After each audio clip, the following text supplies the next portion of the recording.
श्रीमन्परं गम्भीर स्याद्वान्मोघलाञ्छनं जियात्रैलोक्यनाथस्य शासनं जिनशासनं णम्यूर्णसंवसिद्धे जानतं कवदिदेह संसारे दस दस दादवजने दस दोनुपेहणं पूछे प्रणवो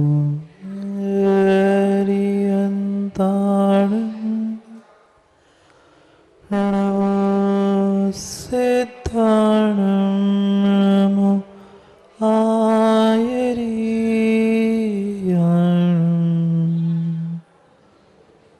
नमो वज्रायाणं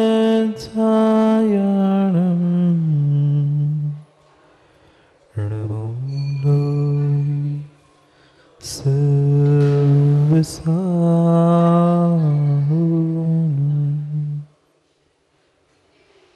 अनंत अनंत परम सिद्ध भगवान की 1008 से आदिनाथ भगवान की परम पूज्य आचार्य भगवान कुंद कुंद स्वामी की परम पूज्य आचार्य भगवान गुरुवर विशुद्ध सागर जी महाराज की सनातन जैन धर्म की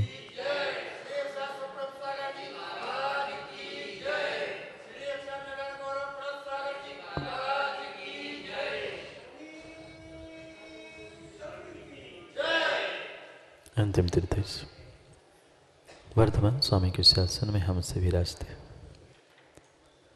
और उनकी यह पावन पीयूष देशना हम सभी के लिए परम उपकारी। अनादिकाल से हमारी आत्मा में जो जन्म जरा और मृत्यु रूपी रोग लगे, उन रोगों का उपशमन करने वाली कोई परम औषधि है तो वह एकमात्र यह जिनवाणी।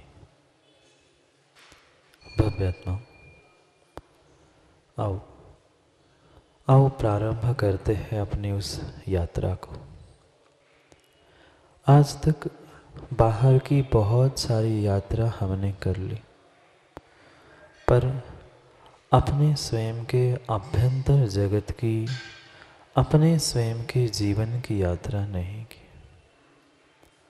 पता नहीं कितने कितने तीर्थ स्थान हम घूम के आए, पता नहीं कहाँ कहाँ जाकर हम पिकनिक भी मना के आ गए, पर बाहर के प्रत्येक स्थान पर पहुंचकर उनको समझने का, वहाँ से कई सारी सामग्री इकट्ठे करने के संस्कार तो रहे, पर अपने जीवन की स्वयं की यात्रा करके संस्कारों को इकट्ठा करना नहीं सीख पाए।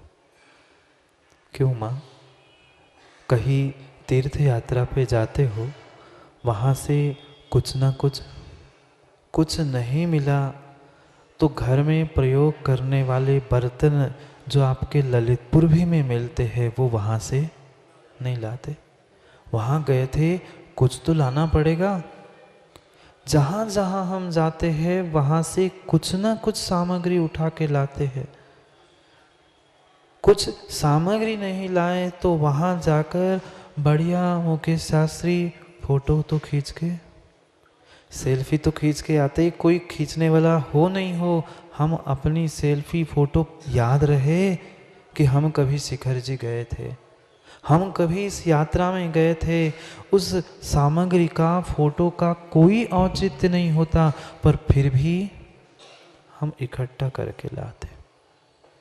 कभी ऐसे हमने जीवन में अपनी घटने वाली घटनाओं को संग्रहित करके रखा, उन अच्छे बुरे दिनों में अच्छे बुरे संयोगों के साथ साथ जो मुझे संस्कार हो रहे थे, उन संस्कारों को इकट्ठा किया? नहीं किया, नहीं किया।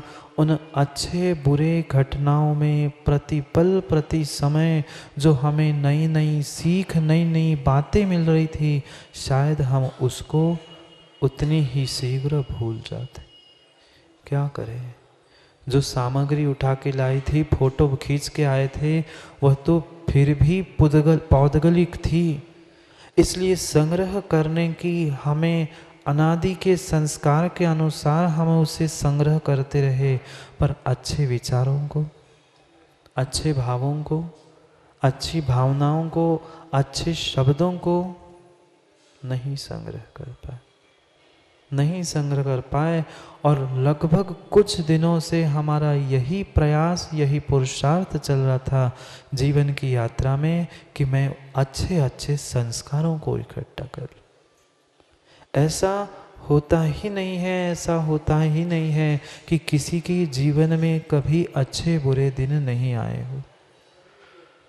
आते हैं, कभी अच्छे भी, कभी बुरे भी। कभी अच्छे लोग भी मिलते हैं, कभी बुरे लोग भी मिलते हैं।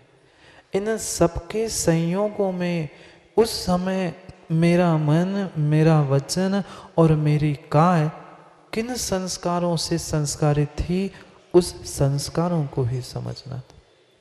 क्योंकि विश्वास मानना चंद्री जी, जब तक आत्मा में अच्छे संस्कार नहीं है, तब तक जीवन को अच्छा आकार नहीं है।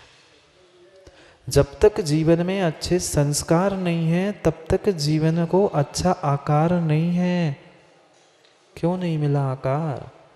क्योंकि आज तक हमारे पास कार तो थी, मुकेश जी, कार है ना, कार तो है, बहुत बड़ी बड़ी कार आज लोगों के पास है, पर जितनी बड़ी कार है उतनी छोटे से संस्कार नहीं है। जितनी बड़ी कार उतना ही बड़ा अहंकार, वो भी कार, वो भी कार। जितनी बड़ी कार उतना बड़ा अहंकार है। अहंकार को छोड़ने का संस्कार आत्मा में डालना होगा। और एक बार में कभी भी संस्कार वस्तु में नहीं होते। आप तो प्रतिष्ठाचार हो, बहुत कुछ विधाओं को जानने वाले हो, क्या उस पाषाण में एक बार मात्र संस्कार करने से काम बन गया? नहीं। केवल ज्ञान कल्याण के दिन कितने संस्कार, एक एक मंत्र की माला, पुनः लौंग से, पुनः इससे कितने सारे संस्कार उस पाषाण में किए, तब पाषाण परमात्मा बना था। ये पाषाण कब परमात्मा बनेगा?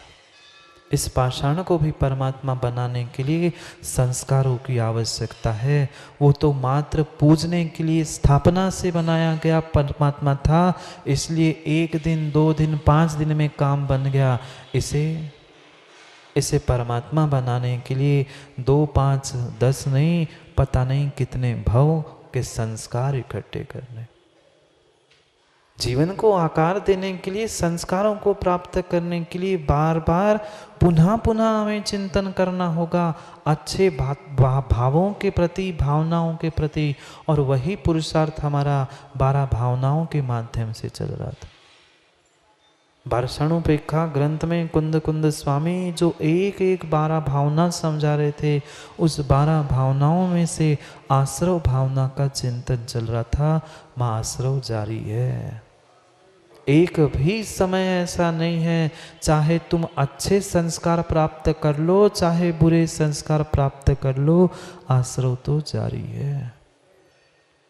शुद्धि आत्मा की, पत्थर की, वेदी की, कागज की, जिसकी भी शुद्धि करनी है, उस शुद्धि के पहले संस्कार होते हैं क्या? एक बालक को भी क्या मात्र बालक जन्म लेने से जैन हो गया?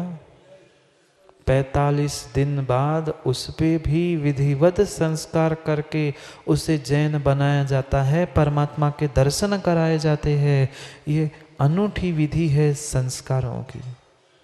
पर क्या करें, हम आज तक उन संस्कारों को प्राप्त नहीं कर पाए, क्योंकि मेरे भीतर बहुत बड़ा अहंकार बैठा था।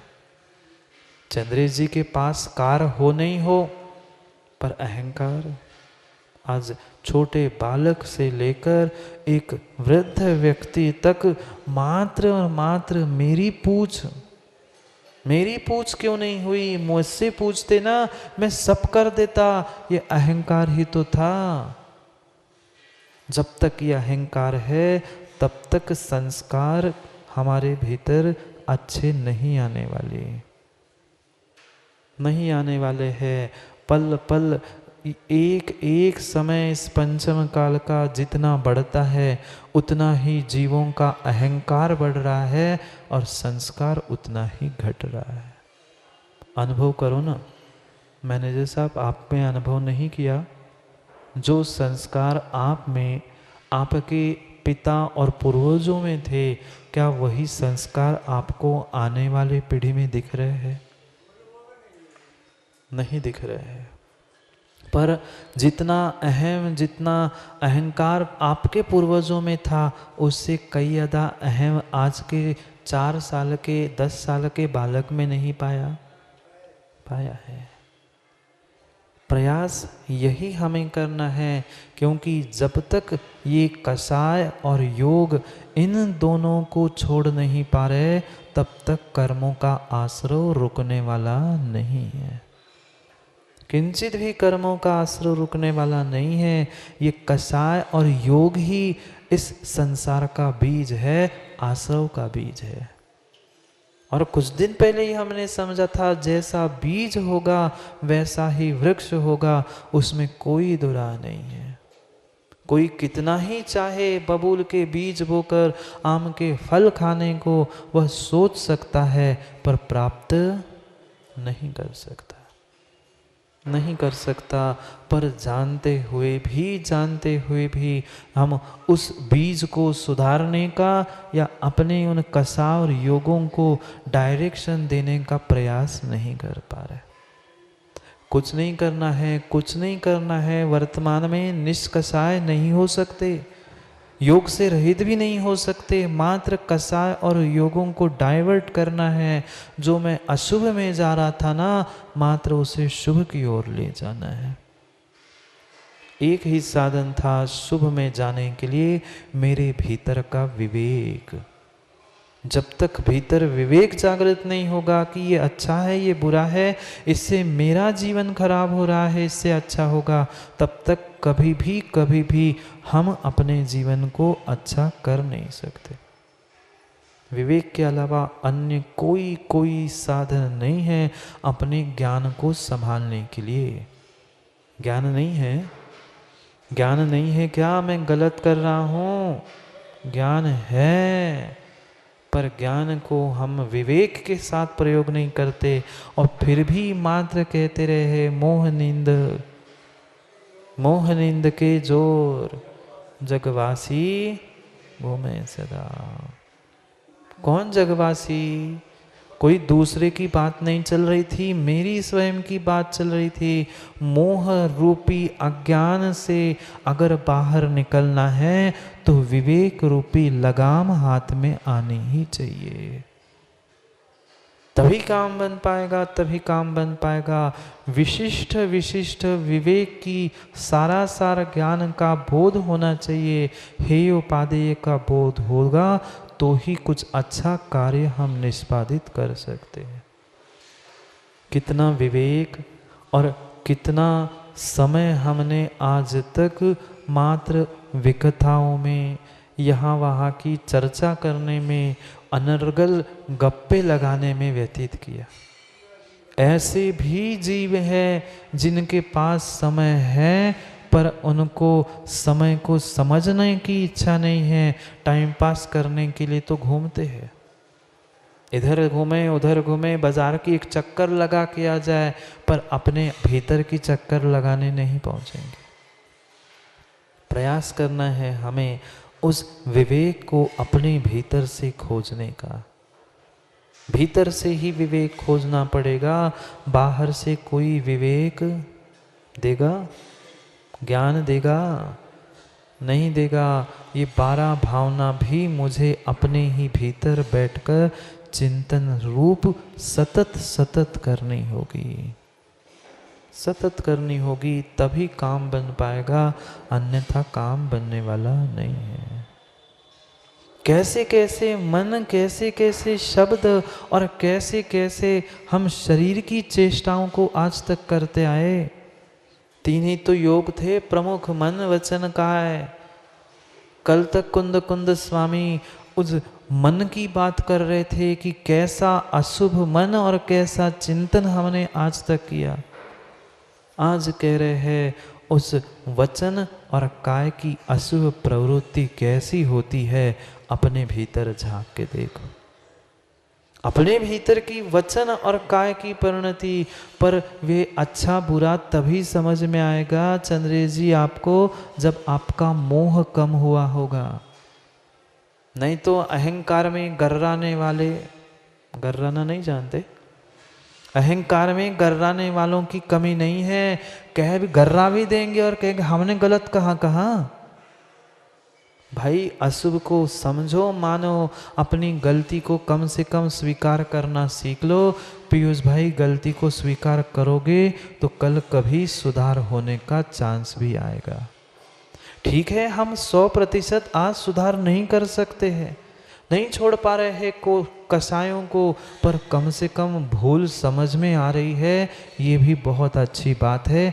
कल कभी न कभी छोड़ने का प्रयास भी करेंगे, पर वो भी प्रयास करना पड़ेगा, अपने आप छूटेगा नहीं।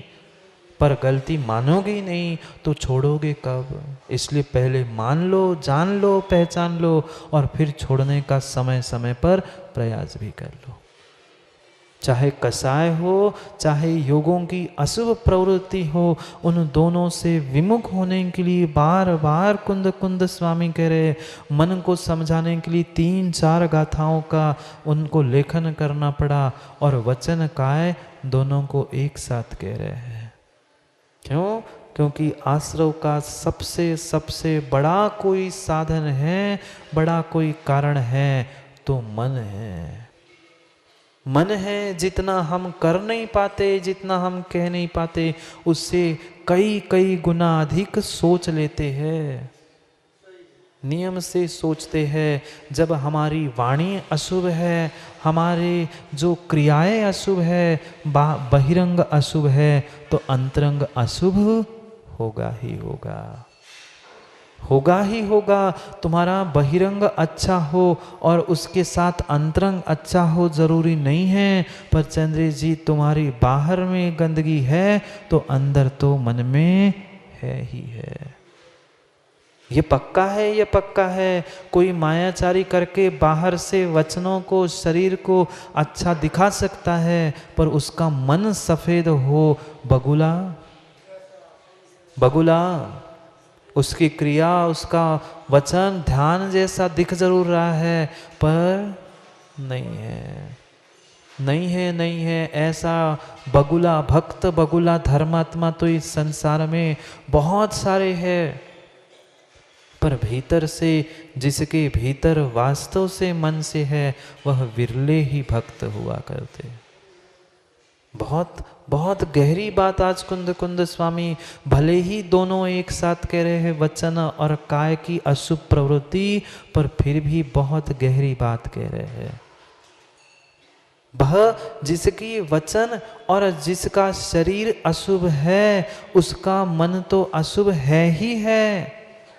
जिसकी बाह्य परिणति शुभ हो, उसका मन शुभ हो भी नहीं भी कोई भरोसा नहीं, पर जो बाहर से अशुभ बोल रहा है, बिना सोचे समझे तो वकील साहब बोला नहीं होगा ना उसने, बिना सोचे समझे तो किसी के साथ बुरा कार्य क्रिया तो उसने नहीं की होगी ना, नहीं हो सकता।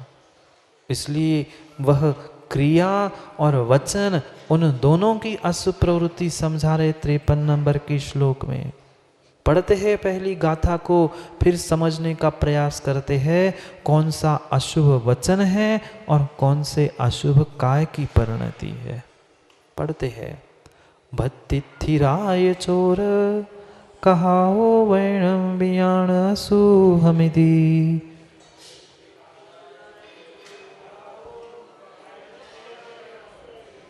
बंधन छेदन मारण क्रिया सा अशुभ कायेति। पढ़ो एक साथ।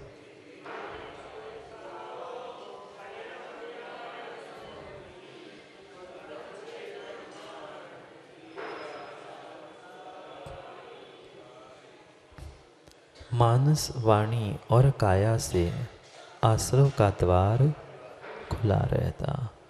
मानस की यानी मन की व्याख्या हो गई।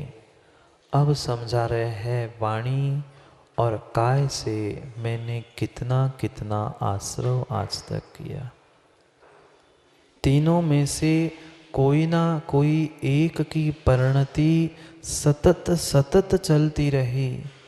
खूब हमने प्रयास किया मन वचन काय को संभालने का, पर क्या करे माँ, कहीं ना कहीं तीनों में से एक अशुभ में फिसलता ही रहा। कहीं ना कहीं खूब खूब मेहनत की, हमें एक संस्कार प्राप्त कर कि नहीं मुझे नहीं करना है, नहीं करना है, पर कब तक, चंद मिनटों तक हम अपने आप को संभालने का प्रयास करते हैं, पुनः फिसल जाता है, पुनः फिसल जाता है। कुछ जितने जितने आज तक इस ब्रह्मांड में युद्ध होते रहे, जितने जितने ब्रह्मांड में युद्ध होते रहे और शायद भविष्य में होंगे, उसके पीछे अगर कोई लड़ाने भिड़ाने वाला है तो ये तेरे मुंह के अंदर की 4 अंगुल की जिह्वा है। ज़्यादा नहीं, सबके अपने अपने आत्म प्रमाण से वह 4 अंगुल की ये जिह्वा है। इस जिह्वा ने ही आज तक जितने युद्ध कराए, इस जिह्वा ने ही कराए। तो क्या अपने आप को बहुत बड़ा मानता है? मैं भी तो हूँ, आजा मैदान में। वो सामने वाला लड़ने के लिए तैयार भी नहीं था, तो उन्हें बोल बोल के उकसा उकसा के उसे बुलवाया और लड़ने के लिए खड़ा किया। ये अशुभ वचन है, ये अशुभ वचन है। महाभारत क्यों हुआ? महाभारत क्यों हुआ माँ? बहुत बड़ा प्रवचन सुनाया था। माँ ने क्या बोला था? द्रौपदी ने एक ही तो छोटा सा वाक्य बोला था, अंधों के अंधे होते हैं, थे नहीं, पर कह दिया था इतना बड़ा महाभारत मात्र इतने से वाक्य के पीछे हुआ था। घर में नहीं होता ना महाभारत? बोलो ना, घर में आपके महाभारत नहीं होता ना? किसके कारण होता है?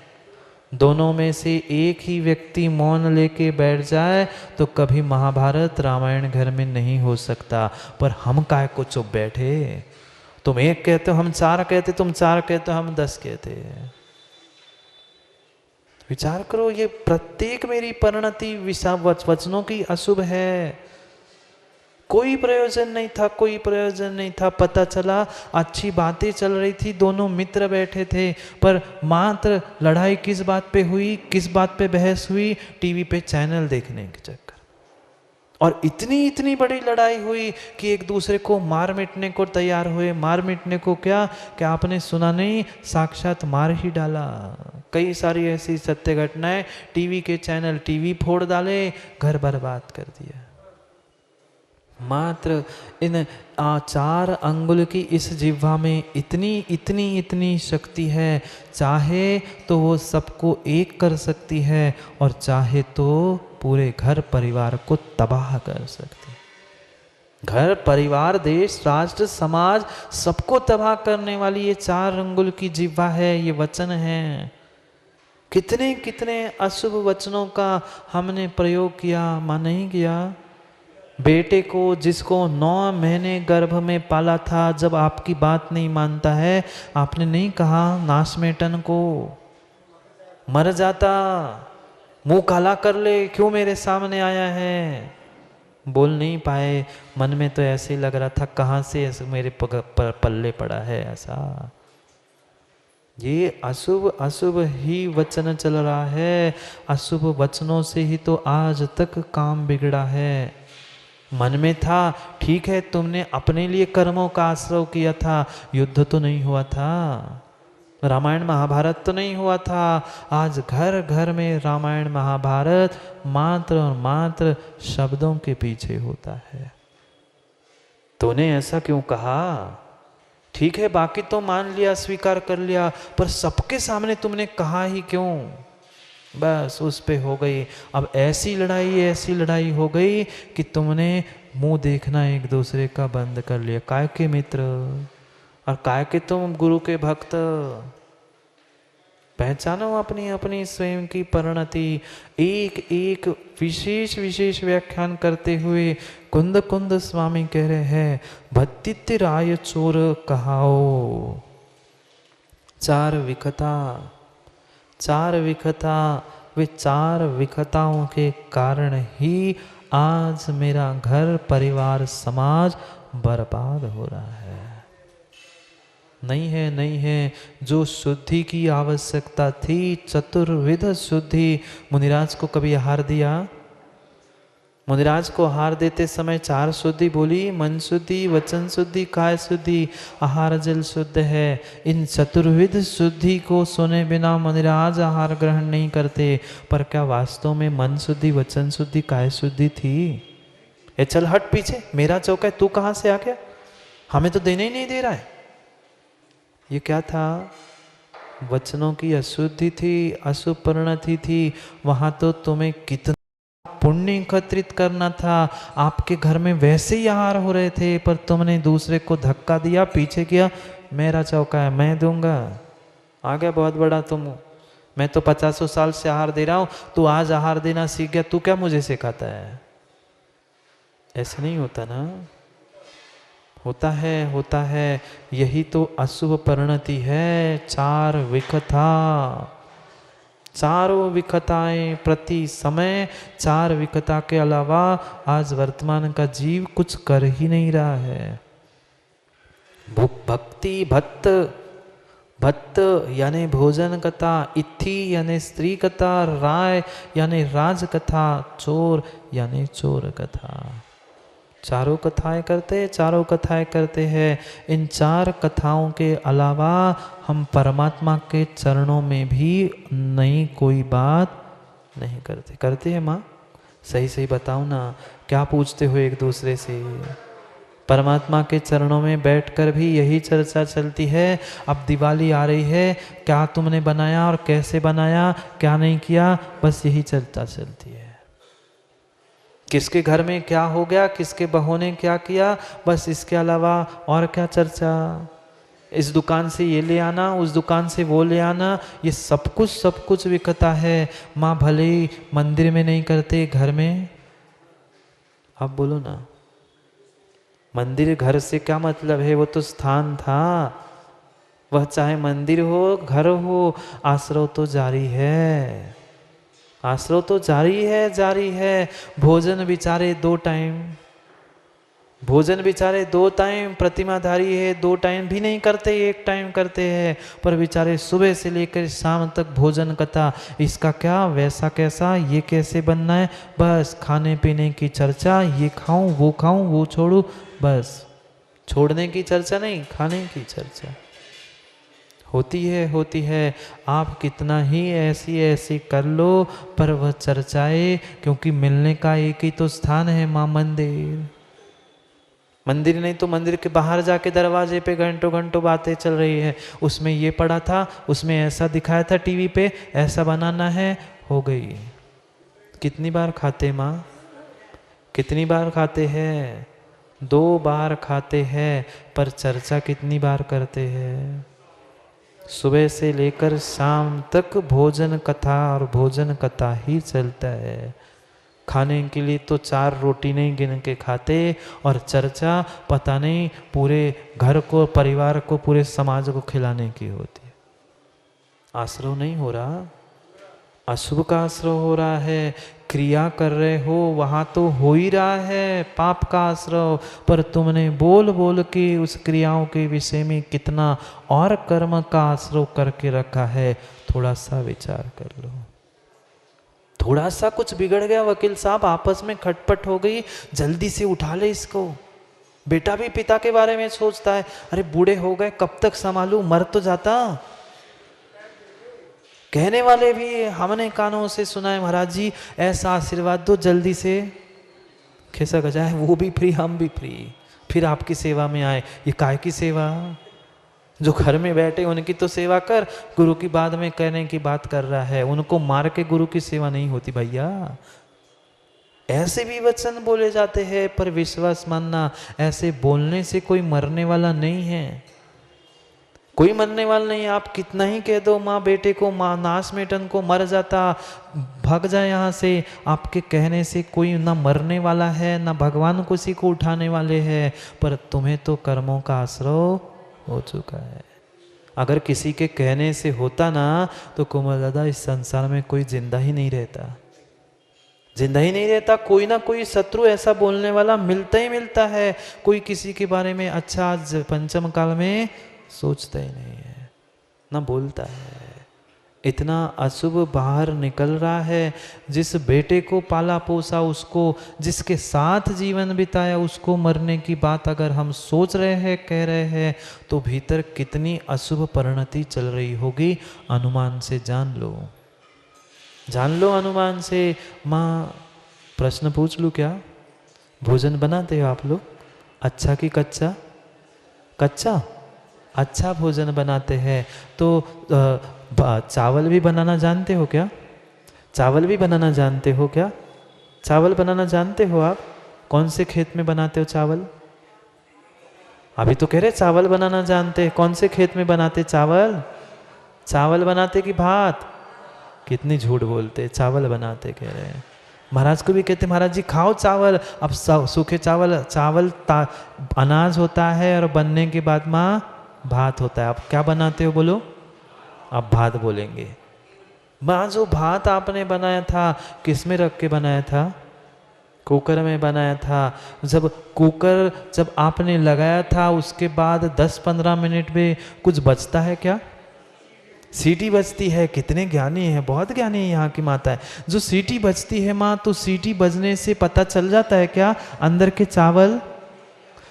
चावल भात बन गए हैं? ये बाहर की सीटी से, प्रेशर कुकर की बाहर की सीटी से ही पता चलता है कि अंदर के चावल भात बन चुके हैं। खोल के देखना पड़ता है? नहीं देखना पड़ता।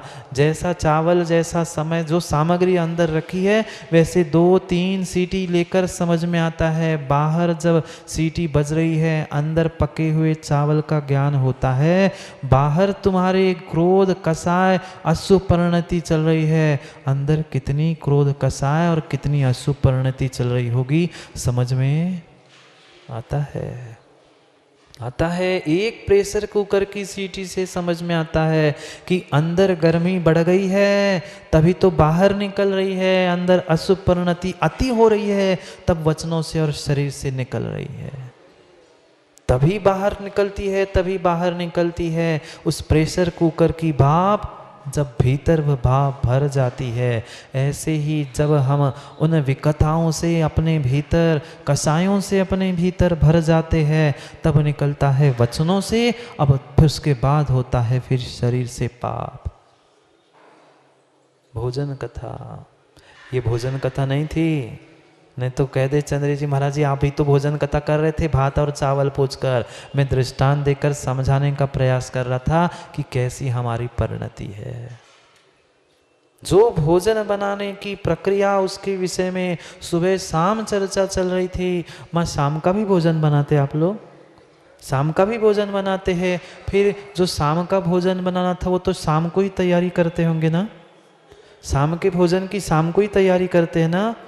वैसी तो तैयारी शाम को करते हैं, पर मन में, वचनों में, दिमाग में सुबह से ही होता है। सुबह इसकी सब्जी, शाम को ये बनाएंगे। सुबह के शाम नहीं, ऐसी भी कुछ सामग्री होती है जो आज से बनाकर नहीं रखते ना? बोलो ना, दाल नहीं गला के रखते, कितनी सारी, अब मुझे सिखाना पड़ेगा आप लोगों को। ऐसी भी सामग्री 2-2 दिन, 1-1 दिन पहले से तैयारी हो रही है, ऐसा करेंगे ऐसा करेंगे, ये सब कुछ क्या था? भोजन कथा ही चल रही थी, पाप का आश्रव जारी था। खाएंगे कितना? जितना डिब्बा भर दाल गला के रखी थी, आपके हिस्से में कितनी आई? 1-2 बड़े नहीं आए, पर इतनी सारी चर्चा करके आश्रव तो पाप का कर लिया। भोजन कथा, स्त्री कथा, वह चाहे वह वेद अपने अपने विरुद्ध वेदों के विषय में समझे, स्त्री कथा या पुरुष कथा, कौन कैसा है, हमारे घर वाले कैसे हैं, चाहे अच्छा कहो चाहे बुरा कहो, वह स्त्री कथा ही है। ब्रह्मचर्य व्रत में तो दोष है ही, पर कोई ये कह दे हमारे तो ब्रह्मचर्य व्रत है नहीं है, हमें विमल भाई क्यों दोष आएगा? वह दोष दोनों को आ रहा है, क्योंकि तुम स्त्री कथा में लगे हो। इसका ऐसा उसका ऐसा, ये वैसा, ये परिपूर्ण रूप से स्त्री कथा ही है। अरे वचन मिले थे, उन वचनों का अच्छा प्रयोग करो ना। कभी भगवान की भक्ति, गुरु की प्रशंसा, किसी धर्मात्मा के प्रति अच्छे भाषण का प्रयोग करो, पर शायद ही हम कभी वचनों का अच्छा प्रयोग कर पाते हैं। वचनम किम दरिद्रता, आचार्य भगवान कहते वचन करने में क्या दरिद्रता है? तुम्हें शब्द ही तो बोलने हैं, 4 किसी की प्रशंसा पर, किसी की अच्छाई को देखकर शब्द बोलो ना, पर कितना बोल पाते हैं? स्वयं की अच्छाई के लिए तो घंटों बोलने तैयार है, पर किसी दूसरों की अच्छाई न हम सुन सकते हैं न हम कह सकते हैं। नहीं कह सकते मुकेश शास्त्री, 10 मिनट दूसरे किसी पंडित शास्त्री की भी प्रशंसा करो ना, तो धीरे से मन में रह रह के ही आ ही जाएगी, और 15वें मिनट बोल ही दोगे, वो क्या पंडित है, मैं तो उसके साथ पढ़ा हूँ महाराज जी, मैं सब जानता हूँ। आएगा, पक्के में आएगा। अभी आप इतना ही कहते, एक बार पक्के प्रयोग करके देखूंगा आपके साथ, फिर पता चलेगा, आएगा। स्वीकार करो, सत्य को स्वीकार करो। आपके अकेले की नहीं कह रहा हूं, ऐसा सबके साथ होता है।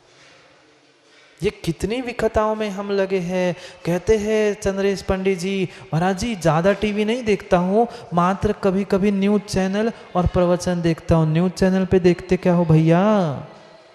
बाकी तो सामायिक और स्वाध्याय करने में तुम्हें टाइम नहीं है, घंटों घंटों दुनिया भर के अखबार चाट रहे हो, उसमें विकताओं के अलावा क्या है? मैं आपको इसलिए कह रहा हूँ, भविष्य में चंद्र जी आगे बढ़ने का विचार है तो पहले ही अखबार पत्र, समाचार पत्र पढ़ने का त्याग कर दो। उनमें विकताओं के अलावा और कुछ नहीं होता। कौन मरा, कौन जिंदा हुआ, कुछ ने किस पे बलात्, क्या क्या पता नहीं, मात्र उन रंगीन बातों के अलावा उनका अखबार चलेगा कैसे? हाँ, आजकल ई फॉर्म में आ गया है, कागज़ में भले ही नहीं पढ़ रहे हैं, वो टीवी भी उसमें आ गया है, समाचार पत्र भी, वो डिब्बा भी विकता के अलावा और क्या होता। फ़ोन करके बात भी कर रहे हैं तो युवा एक दूसरों से और क्या बातें कर रहे हैं? स्त्री कथा, चोर कथा, राज कथा, इसने ये पार्टी जीत गई, वो हार गया, ये कोरोना में इतने मर गए। अरे तेरे भीतर कौन कौन जिंदा मरा है वो तो देख। समाचार पत्रों की विकताओं को पढ़ने से क्या होगा? नहीं है, नहीं है। वह साधुओं को तो आगम में परिपूर्ण रूप से समाचारी का व्याख्यान किया है, पर समाचार पत्र पढ़ने को किंचित भी नहीं कहा। एक दूसरे से चंद्रे जी वह समाचारी तो जय जिनेन तो कर नहीं रहे हैं, त्यागी व्रती बनकर एक दूसरे को समझ नहीं रहे हैं, और घंटों घंटों अखबार और समाचार पत्र पता तो होना चाहिए ना, कहाँ पे क्या हो रहा है, कौन से देश में क्या हुआ, कौन हारा कौन जीता। अरे उसके हार जीत में तेरे भीतर की कर्मों की क्या हो रहा है ये सोच। कहाँ पे क्या हो रहा है सोचने से अच्छा है यहाँ पे क्या आ रहा है सोचता तो कल्याण हो जाता। पर समस्या यही है ना, जो अपने पास होता है उसकी कीमत नहीं होती। दुनिया की खबरें चाहिए, अपनी खबर कर। क्या दूसरों के अखबारों को, दूसरों के समाचारों को पढ़ पढ़ के अपने परिणाम क्यों? प्रश्न पूछूं क्या विमल भैया, आप तो अखबार नहीं पढ़ते क्या? नहीं पढ़ते अखबार? थोड़ा सा कभी तो पढ़ा होगा। जब अखबार पढ़ते हो मैनेजर साहब, तब जो पढ़ते समय जैसी न्यूज़ होती है वैसे परिणाम नहीं होते।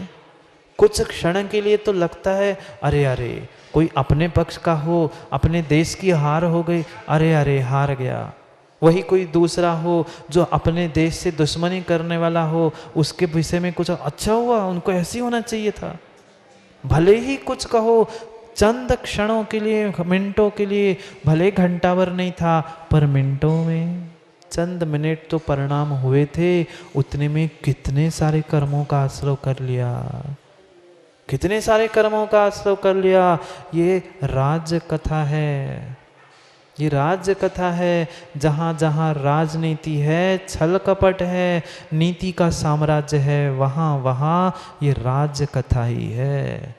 और सबसे अधिक आज वर्तमान में जहाँ राजकथा नहीं होनी चाहिए थी, राजनीति नहीं होनी चाहिए थी, वहीं पे राजनीति हो रही है। हाँ दादा, वह राजनीति में धर्म पहुँचता, राजनीति में कोई हमारा व्यक्ति धर्मात्मा वहाँ बैठता, वहाँ धर्म पहुँचता, धर्म का प्रतिनिधित्व होता, तो फिर भी समझ में आता। पर आज धर्म में ही राजनीति पहुँच गई है, क्या होगा? हाँ, जितनी राजनीति राजनीति में नहीं चलती, उससे कई अधिक राजनीति आजकल धर्म और धर्म आयतनों में चल रही है। फल मिलेगा, फल मिलेगा। तुम जो चाहे आज पुण्य के उदय में कह लो, अपने मन को मना लो, दूसरों से कुछ भी कह लो, पर फल तो अवश्य मिलेगा अशुभ का।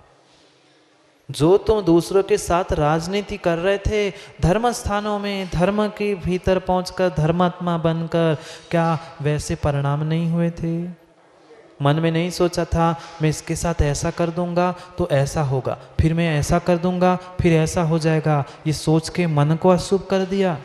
वही दूसरों को सलाह दे दी, अरे तू क्यों कर रहा है ऐसा काम, ऐसा मत कर, उनसे अच्छा तो वो है, उससे ऐसा कर। क्या हुआ? वचनों में भी आ गया, फिर साक्षात तूने शरीर से तो किया ही, एक साथ तीनों की अशुभ परिणति हुई, आश्रव जारी है। आज छोटे छोटे वह बालक से लेकर युवा वृद्ध सबके भीतर वह कूट कूट की भरी जा रही है राजनीति।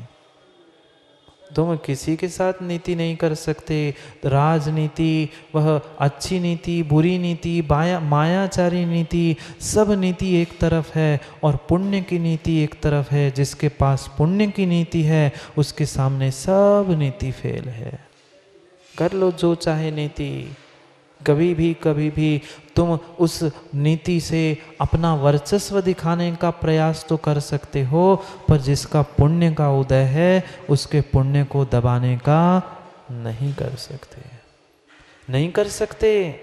व्यक्ति कितना भी चाहे नहीं, हम तो ऐसा करके अपना वर्चस्व, क्यों की राजनीति की बातें क्यों? कोई पार्टी जीते, आज तक तुम्हारा कौन सा कल्याण हुआ? सराफ जी बताओ ना। वे भी आके चले गए, हमारा क्या मिला? मुझे किसी से कोई राग द्वेष नहीं है, पर समझो अपने कल्याण की बात।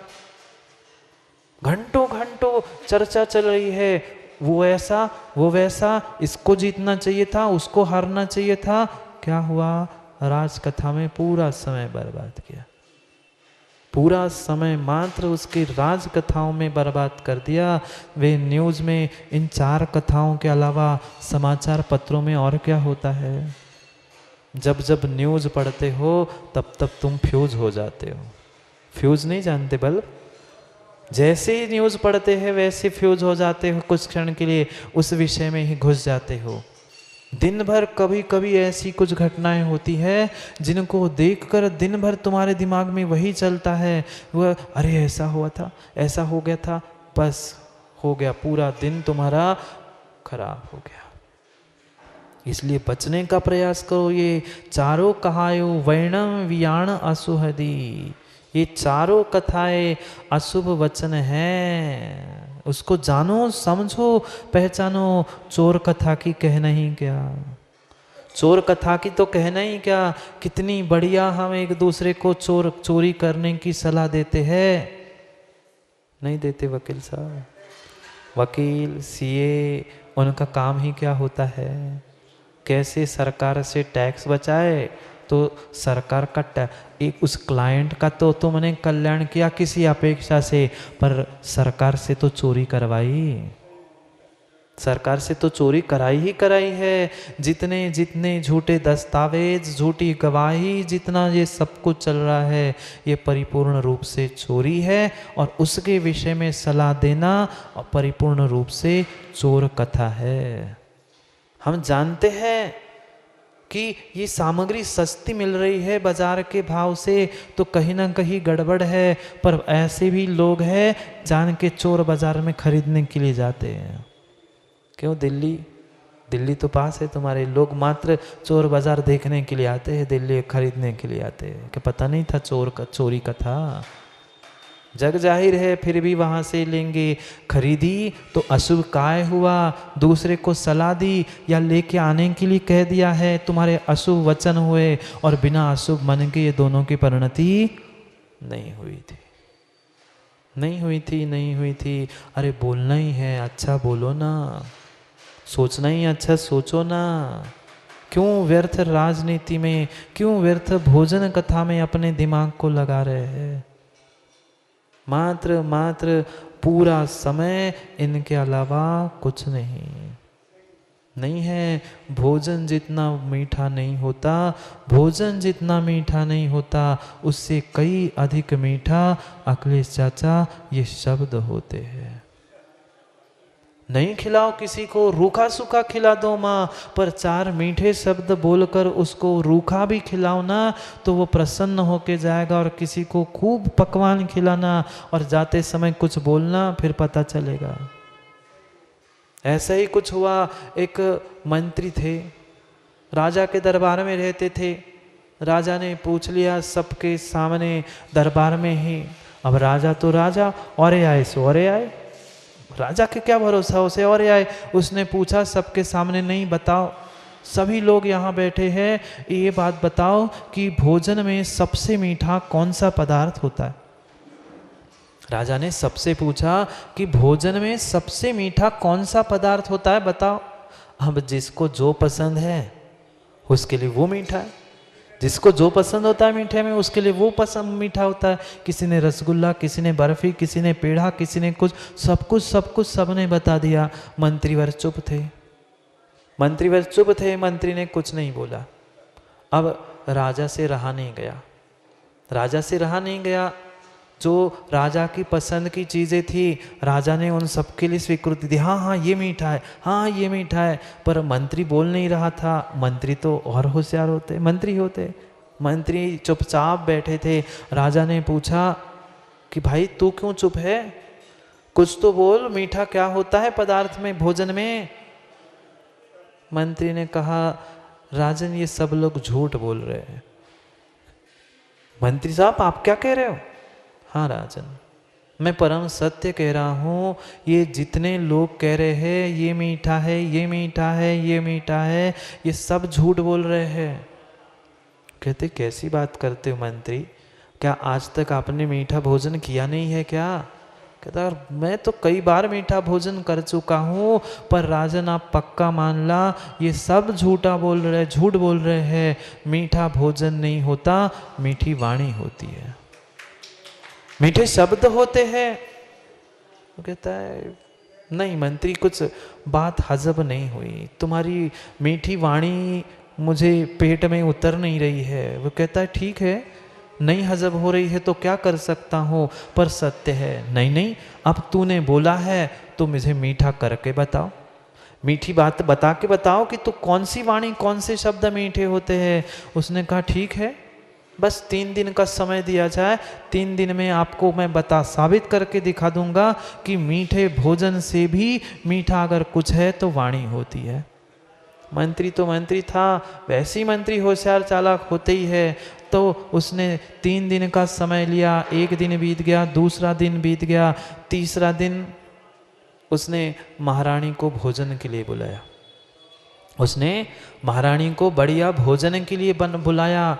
महारानी भी सोच रही क्या बात है, आज मीठा, खबर तो थी रानी के पास सबको, महारानी को बुलाया है आज, चाहे कुछ मीठे का हो सकता है, कुछ दिखाना हो। बहुत सारे लोग भी वहाँ पहुँच गए। महारानी ने उस आमंत्रण को स्वीकार कर लिया। महारानी गई, बढ़िया 56 भोग बने थे। बहुत बहुत प्रेम से, बहुत ज़बरदस्ती करते करते उस मंत्री ने महारानी को खूब भोजन कराया। भरपेट भोजन महारानी ने कर लिया। और जैसे ही महारानी निकलकर दरवाजे तक ही पहुंची, मंत्री जोर से चिल्लाता है और नौकरों से कहता है, सेवक इधर आ, जल्दी से एक बाल्टी पानी ले आ जाना, ये महारानी म्लेच्छ की है, पानी डाल दे, वहां पर साफ कर दे जहां रानी बैठी थी। आग लग गई। अब मीठा सूझता है कि कानों में शब्द सूझते हैं, मुझे म्लेच्छ की रानी कहता है, घर में खिलाया धुलाया और कहता है अब जाके पानी डाल दे। अब मैं देखती हूँ, मंत्री है ना, कल महल में बताती हूँ। ऐसी गुस्से में फिर माँ गुस्सा आए, आपा विवेक सब वही दरवाजे पर भूल गई। दौड़ते दौड़ते आई और जाके पलंग में पड़ गई, रोने लग गई, चिल्लाने लग गई। अब महारानी राजा की रोने लग जाए तो दरबार छोड़ के राजा को पहले होम मिनिस्टर के पास पहुंचना पड़ा। क्यों? पहले उसको संभालना जरूरी था। महारानी को पूछने का प्रयास किया, रानी क्या हुआ क्या हुआ? पहले तो आधा घंटा तो बताते क्या माँ, पहले आधा घंटा सहजता में बता दो, फिर बात क्या, पहले 2 बार 4 बार 10 बार मस्का लगवाए, बता दे, फिर जाके चिल्ला के कहने तुम्हारे मंत्री को समझाओ, बहुत बदतमीज है। कहता है क्या हुआ, क्या अच्छा भोजन नहीं किया कराया उसने? कराया, जितना सुंदर महल में नहीं था मिलता, उससे सुंदर 56 भोग उसने कराए, पर क्या हुआ? कुछ नहीं, आपने तमीज नहीं सिखाई उसको, क्या हुआ बताओ तो? कुछ नहीं, आते आते उसने मुझे ऐसा कह दिया। बस मंत्री को क्या दिखाना था? मंत्री को यही दिखाना था। तुरंत तीसरे दिन ही मंत्री को दोपहर में ही बुलाया गया, पूरा दरबार बुलाया गया उसको दंड देने के लिए। जैसे ही मंत्री राजा के सामने खड़ा हो गया, वह कहता है क्षमा करना राजन, पर मैं आपको और पूरे दरबार को दिखाना चाहता था, मीठा भोजन नहीं होता, मीठी वाणी होती है। रानी सरकार, मैंने आपकी मिठाई खिलाने में कौन सी कमी की थी बताओ? रानी कहती कहीं नहीं कमी की, पर मैं मात्र राजा को दिखाने के लिए कह रहा था, मैंने ऐसा कुछ नहीं किया था। कौन मीठा था? कौन मीठा था? भोजन, लाड़ू, पकवान, जलेबी मीठी नहीं थी। मीठा अगर कुछ था तो वाणी थी। इसलिए बोलना ही है, अच्छे शब्दों से बोल दो ना, जी लगा के बोल दो ना। पर जी लगाने के लिए जी तो हो, जी लगाने के लिए जी बड़ा होना चाहिए, तभी तो दूसरे के शब्दों के सामने जी लगा सकते हो। नहीं तो जिसका जी छोटा है, सोच छोटी है, वह सामने वाले को बड़ा होने पर भी ये आरे तुरे करके बुलाता है। भैया बोल दो ना, जाता क्या है? भैया जी कहने में फर्क क्या पड़ रहा है? तुम छोटे थोड़ी हो रहे हो, नहीं हो रहे हो, पर क्या करे, वचन हमारे पास ऐसे है कि कोई बोलता है तो ऐसे लगता है यार कहाँ पड़े, बोलना ही है, अच्छा बोलो। अभी काय को तो काम हुआ ही नहीं, समय हो गया चंद्र जी, क्या करो? एक ही पंक्ति का अर्थ हुआ। मैं तो सोच रहा था दोनों एक साथ करो, कैसे आगे के श्लोक होंगे? जितने श्लोक बचे उतने दिन नहीं बचे। करेंगे जिसमें जहाँ जैसा समय हो।